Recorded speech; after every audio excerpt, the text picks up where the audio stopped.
Kursi stalinist që zuri të ndiqej në Shqipëri, sidomos pas vitit 1951, e ktheu vendin në një satelit të vogël e të largët të Moskës, ku ndikimi i politikës sovjetike dominonte në çdo fushë të jetës.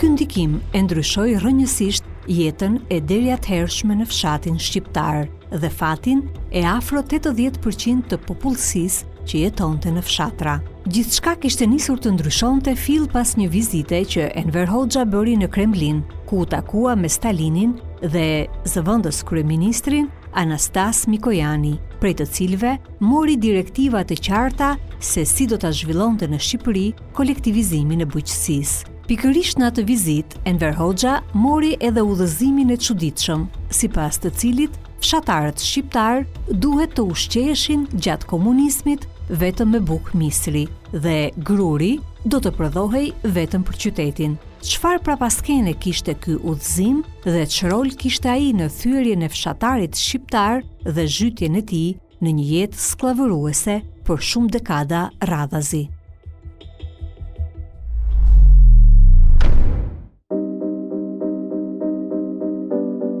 Që kur prishi marrëdhëniet me Jugoslavinë, Partia e Punës së Shqipërisë kopjoi në çdo çështje përvojën e Bashkimit Sovjetik dhe të Partisë Komuniste të Bashkimit Sovjetik.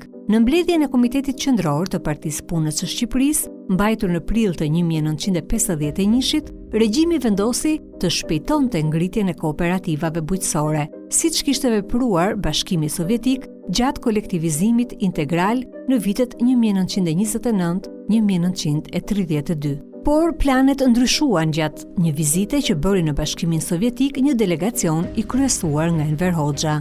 Enver Hoxha, kur në takimin që vati në një vizitë që bëri në Moskë në shkurt, aty të 51-shit, të 1951-shit, takua me Stalinin dhe me Mikojanin. Dhe Stalini i dha këtë porosi që në fshat, i tha mos e ngadalsojeni ritmin e ngritjes kooperativave, merruni me ato që keni ngritur deri tani, fuqizoni ato dhe pastaj gradualisht duke ngritur kooperativa të tjera. Në takimin me Stalinin, ata trajtuan një sër problemesh, por kryesorja ishte çështja e kolektivizimit në bujqësi. Në kujtimet e Enver Hoxhës, sipas dërshkrimeve të ruajtura në Arkivin e Shtetit, për këtë takim shkruhet: Në atë kohën e kishim një numër fare të vogël kooperativash. Shoku Stalin më porositi të mos bëjmë më të tjera, por të forcojmë ato që kishim. Pastaj shoku Stalin më shpjegoi rëndësinë e kooperativave dhe rreziqet e mëdha që mund të hasnim, po të ecnim në mënyrë të shpejtuar dhe pa u matur mirë në këtë çështje. Për ju, më tha shoku Stalin, detyra kryesore është të forconi kooperativat ekzistuese, ndryshe do të shkatërroni dhe ato që keni. Pastaj, më bëri një sër pyetjesh për jetën në kolkozet, kooperativat tona dhe si rrojnë. Më pyeti nëse kanë parë kolkoza apo jo shokët që merren me bujqësi tek ne, nëse kemi specialista për bujqësinë e kolektivizuar apo jo, etj. Dërgoni njerëz tek ne, tha shoku Stalin, të shohin jetën e kolkoze, pse pa i parë këto dhe pa hyrë dëshira, do të prishen edhe ato që janë ngritur. Prandaj, më porositi të marrim masa që t'i shohim mirë. Enver Hoxha shkruante edhe për takimin me Mikojanin, i cili i kishte thënë se i kishin dyer të hapura në Bashkimin Sovjetik, sidomos për pleh kimik. Sipas Enver Hoxhës, Mikojani këshilloi të hapnin kanale të thella kulluese, të nxiste fshatarët duke u dhënë kredi për të mbjellë pambuk. Në këtë mënyrë do të kishin pambuk plot, jo vetëm për vete, por do t'u jepnin edhe demokracive popullore dhe do t'i nxirrnin paret shpejt. Bëni pambuk dhe mos keni frikë për bukë se bukë gjeni, leni një pjesë të importit të grurit dhe blini ple dhe do të shihni si do t'u bëhet pambuku dhe po të keni pambuk, kushdo u jep bukë. U a them këtë se pambuku është me interes të madh për popullin tuaj. Por si e dytë ishte që fshatarët duhet hanë bukë misri. Duhet t'u jepni bukë misri dhe bukën e grurit do ta përdorni për qytetin. Do me thënë, bukë misri do të hante fshatari dhe bukë grurit do hante qyteti. Por si e Stalinit, që Enver Hoxha zbatoi pik për pik deri në fund. Po në kujtimet e Enver Hoxhës shkruhet se Stalini e kishte pyetur se ç'ishte bërë me misrin që ju kishte dërguar. Në këtë kohë, unë u skuqa edhe sikur më ran muret e Kremlinit përsipër. Fakti është se Stalini i madh mendonte për gjithë dynjan se çu bë misri jon që të shtojmë ne prodhimin, atë misër që ai e dërgoi për të bërë ne eksperiencë. Këtë misër të Stalinit unë e mora në valixhe dhe ja dham Gaqo Tashkos për ta mbjell. I kam thënë për këtë misër edhe Bedriut, Spiro Kolekës, Ramadan Xhangollit dhe hala nuk di se ç'është bërë me këtë misër. Ky është një problem me rëndësi të madhe për bujqësinë tonë. Ne për veten tonë si byro politike dhe unë si sekretari i përgjithshëm këtë misër që ma dha Stalini, duhej ta kisha menduar thellë. Pse na i dha?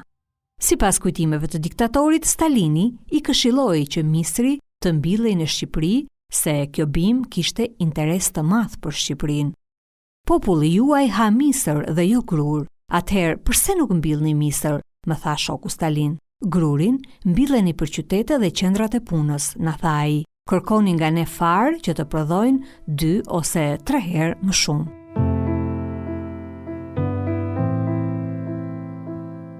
Historia tregoi se Enver Hoxha e ndoqi me përpikmëri udhëzimin e Stalinit dhe për dekada me radhë, fshatarët shqiptar, edhe pse e prodhonin grurin, hanin vetëm bukë misri, ndërsa grurin e dorëzonin për qytetet dhe qendrat e punës. Kjo ishte një prej formave që do ta ndihmonte regjimin për t'i bërë fshatarët të bindeshin, duke vendosur kështu skllavërinë në fshatin shqiptar. Përveç këtij udhëzimi, regjimi ndërmori edhe një varg masash që do ta thellonin varfërinë në fshat. Një prej tyre ishte diferencimi i çmimeve për fshatin dhe për qytetin.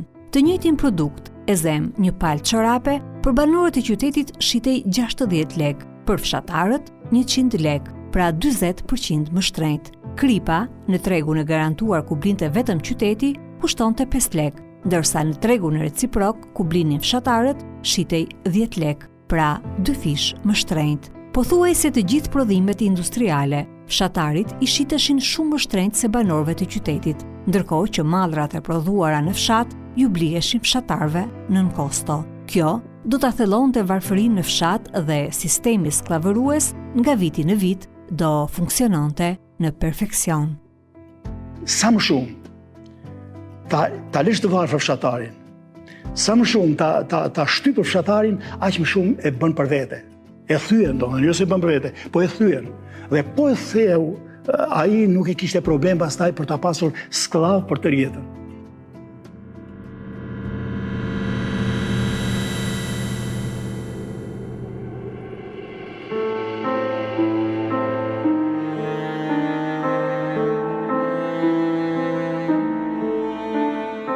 Kolektivizimi masiv i bujqësisë në vitin 1956 e rriti edhe më shumë pakënaqësinë e fshatarsisë. Propaganda e partisë për kolektivizimin nuk funksiononte më për të bindur fshatarët që të hynin në kooperativë. Disidencën e fshatarëve kundër kolektivizimit, regjimi nuk mund ta përballonte me mjete propagandistike, ndaj përdori mjetet administrative dhe policore. Për të goditur fshatarët me influencë, që sipas sigurimit bëheshin pengesë për kolektivizimin, regjimi ngriti rrjetën e sigurimit edhe nëpër fshatra. Ministria e Punëve të Brendshme urdhëroi forcimin e punës agjenturale operative në drejtim të kooperativave bujqësore, kulakëve dhe çiftligarëve. Familjet e cilësuara kulak dhe të bilerëve u regjistruan si kontingjente dhe u morën në përpunim aktiv, kontroll operativ dhe përpunim paraprak për veprimtari armiqësore kundër kolektivizimit. Në drejtim të tyre u drejtua një rrjet i dendur bashkëpunëtorësh të sigurimit. Në zbatim të detyrave të partisë, në tetor 1956, Sigurimi i Shtetit organizoi rezidentura në çdo kooperativë bujqësore dhe një rrjet të gjerë agjenturalo operativ, të cilët do të luftonin fshatarët e cilësuar kulak për të krijuar tek fshatarësia ndjenjën e frikës. Për të thyer rezistencën e fshatarsisë kundër kolektivizimit të bujqësisë, gjatë vitit 1957 u arrestuan një numër i konsiderueshëm fshatarësh. Në rrethin e Gjirokastrës, Sigurimi zbuloi gjatë vitit 1957 disa grupe që vepronin kundër kolektivizimit. Sipas një relacioni të Sigurimit të Shtetit, datë 25 qershor 1957, mbi veprimtarinë armiqësore kundër kolektivizimit, cituar në librin e studiuesit Xhafer Sadiku, shkruhet: Në fshatin Skore u arrestua një grup prej 5 vetësh, të cilët u përpoqën të prishnin kooperativën. Ata u përpoqën të digjnin edhe stallat e baktive dhe depot e produkteve të kooperativës, ndërsa grupi i Libohovës kishte në plan që pasi të përçante radhët në kooperativ, të rrëmbente të gjithë baktitë e kooperativës dhe të kalonte në Greqi. Në Glin, sigurimi akuzoi një grup tjetër. Në Tepelen dhe Delvin u goditën grupet armiqësore të cilët propagandonin në popull që të mos futeshin në kooperativ. Në kooperativën e Këlcyrës, sigurimi arrestoi një grup i cili, sipas sigurimit, u përpoq të digjte stallat e kooperativës, të vrisnin kryetarin dhe sekretarin e organizatës bazë të kooperativës. Të gjithë akuzoheshin se pengonin ngritjen e kooperativave dhe prishjen e saj. Ai nuk e zbatoi kot atë tezën mbështetjet e fshatarit varfër. Aleancë me fshatarin e mesëm, luftë kundër Kulakut. Çfarë ka ndodhur? Në 67-ën bëshin mbledhje në fshat. Dhe vinte operativi i sigurimit nga partia, nga partia dhe u bënte biografinë njerëzve. Që ato e dinin se kush ishte Kulak, sepse kush ishte Cilësor Kulak e dinin. Po mund të kishte ndonjë gjë, kështu ndonjë tezë, ndajën e halla, diku në fshat tjetër dhe nuk e dinin. Se çfarë lidhje kishte, atë bënin mbledhje dhe thoshin filani, e çonin atë aty përpara popullit, e shikonin këtë po. Ky ju e dini se është burr i mirë ose se është familje mirë, po ky ka pasur, ky ka një daje atje, ky ka një ballist atje, ky ka një zogist këtu mtej. Edhe pra ky është këta që ishin kontingjente të hapura. Që masat fronti, rinia, gruaja, e ruanin këto persona, i kontrollonin, nëse ti do flisë një fjalë që mua më tigullonte jo mirë në vesh, unë vija raportoja ndark tek sekretari i partisë. Sekretari i partisë e raportonte te komiteti i partisë i thoshte degës që vireni atë në përpunim aktiv ose në përpunim paraprak. Ky ishte mekanizmi i krimit. Emrat e atyre që kishte kundërsari kishte Partia e Punës së Shqipërisë në përsyrat e saj. Dhe këto lista i bën publike. Që këtu në këtë fshat kemi këta janë armiq, janë Kulak, këta janë armiq, këta janë ishballist, këta janë ishzogist, këta janë me biografi jo të mirë, këta janë kështu këto. E shikoni këta. Tani çfarë bën këta të tjerë që ishin me biografi të mirë, që thoshte ju jeni me biografi të mirë ju. Këta me biografi të mirë ruanin se çfarë do thoshte ti gjatë ditës, çfarë do thoshte ky gjatë ditës. Thoshte mirëmëngjesi me mbrëma.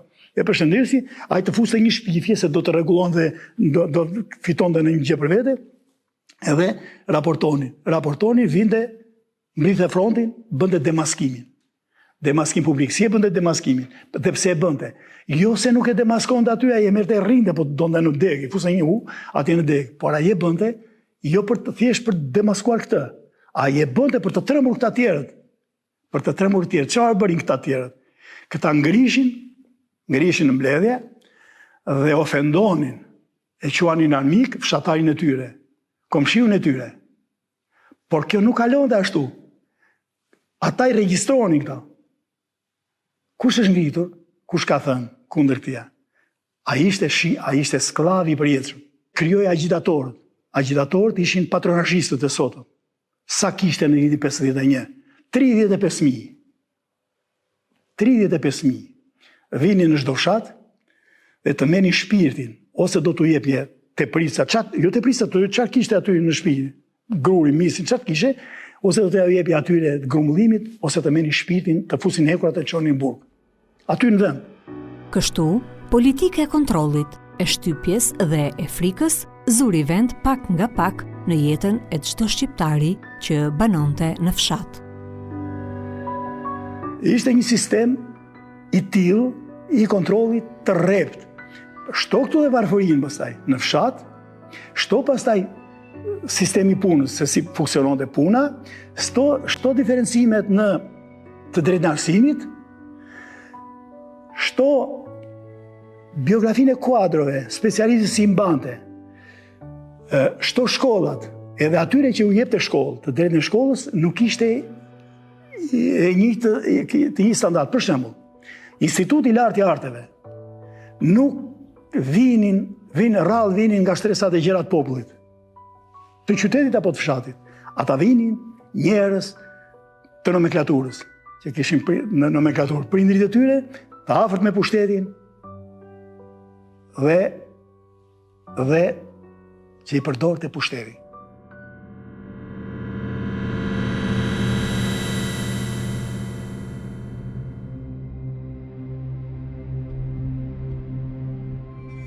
Panorama e varfërisë, e kontrollit dhe dhunës sa vinte e thelloi në fshatin shqiptar gjatë viteve të regjimit komunist. Një varg faktorësh e theksonin këtë varfëri dhe pasojat e jetës skllavëruese në fshat, dhe duket se gjithçka ishte e mirëmenduar për të pasur kontroll të plot mbi shumicën ndërmuese të shqiptarëve që regjimi i detyronte të jetonin në fshat.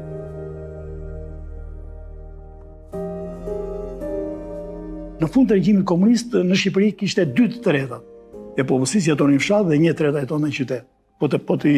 Po ti rumllakosim kështu, domethënë jetonin 2/3 e popullsisë jetonin në fshat.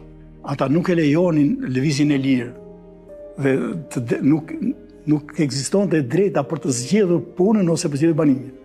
Jo. Edhe në një fshati që lëvizte që mund të bënte ndonjë martesë me ndonjë vajzën e ndonjë zyrtari të regjimit, ose ndonjë që ishte me biografi të mirë. Asnjë investime thanë që nuk bëhen në fshat. Zero investime. Nga fshat. Asnjë, të gjitha produktet, edhe ato produkte blegtorale që kishte ja merrte qyteti. Ja merrnin për qytetin. Vlerësimi i punës. Një fshatar punon në bujësi punonte edhe një i fermës ose i fermës. Por për të njëjtën punë, ai i fermës merrte 3 herë më shumë se ai i fshatit. Fshatit nuk njihesh leja e zakonshme. Leja, sepse thosh që kjo pronë është pronë e grupit të është. Pronë e grupit fshatarë. Po ky grup nuk ishte asnjë tagër.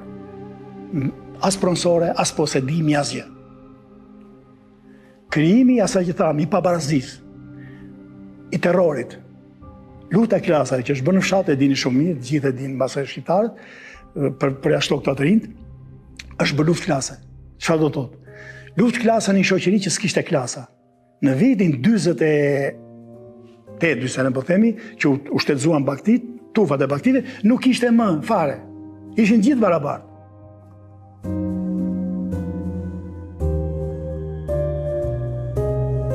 Varfëria e iskajshme dhe jeta e kontrolluar dhe skllavëruese kishin sjell një varg pasojash fatale në radhët e popullsisë së fshatarësisë shqiptare gjatë regjimit komunist, mes të cilave edhe rritjen e lartë të vdekshmërisë në përgjithësi dhe vdekshmërisë foshnjore në veçanti. Kolektivizimi i bujqësisë, sidomos kolektivizimi i bujqësisë ka sjell këto e para, varfërinë ekstreme jo vetëm të fshatit, po të gjithë Shqipërisë, gjithë popullit shqiptar. E dyta, ka sjell rritjen e vdekshmërisë. Masë ceka pak më herët, po rritja e vdekshmërisë në përgjithësi dhe vdekshmërisë foshnjore në veçanti. Që do të thotë, në vitin 45 deri në 50 e thamë 100.000 fëmijë 0-1 vjeç të vdekur, 5.000 fëmijë në çdo vit. 0-1 vjeç. Me vdekshmërinë foshnjore të një vendi matet niveli i mirëqenies atij populli. Dhe Shqipëria e Enver Hoxhës ishte vendi i parë në Evropë që kishte vdekshmërinë më të lartë foshnjore. Është një tragjedi e madhe kombëtare që duhet që historia do të japë përgjegjësinë atyre që kanë. E dyta, fshati, në raport me qytetin, thamë ishte 2/3 popullsia në fshat, sesa në qytet, dhe vdekshmëria në fshat ishte 5-1. Jo 2/3, por 5-1 në fshat. Edhe pse e panjohur dhe e pastudiuar sa duhet, jeta në fshat gjatë diktaturës duket se na zbërthen formulën se si e mbajti nën kontroll dhe skllavëri popullin shqiptar regjimi komunist për afro 5 dekada. Me librin e tij, Kooperativat bujqësore dhe disidenca e fshatarëve, studiuesi Xhafer Sadiku na shpalos më së miri këtë temë që lë shteg për 10 hulumtime të tjera që rrjedhin prej saj. Nga 49 edhe deri në 90-ën, ndaj familjeve që ka qenë cilësuar në kulak në fshat, sidomos kulak të kategorisë parë, është shtuar një terror barbar. Unë si studiose, si njeri dhe si një nga ato familje që është terrorizuar mash për nga regjimi komunist, unë akuzoj Partinë Komuniste, Partinë e Punës Shqipërisë dhe mbrojtësit e tyre sot për terrorin që kanë ushtruar ndaj familjeve tona, ndaj shtresës që ka mbajtur Shqipërinë, si thot Kadareja, në kohë të rënda. Dhe askush nuk ka kërkuar falje sot. Prandaj dhe është kjo gjendje që është Shqipëria, prandaj dhe është braktisur fshati shqiptar. Dhe nuk është braktisur se kanë ardhur në Tiranë, po e larguar nga dheu, për të mos u kthyer më në atë dhe.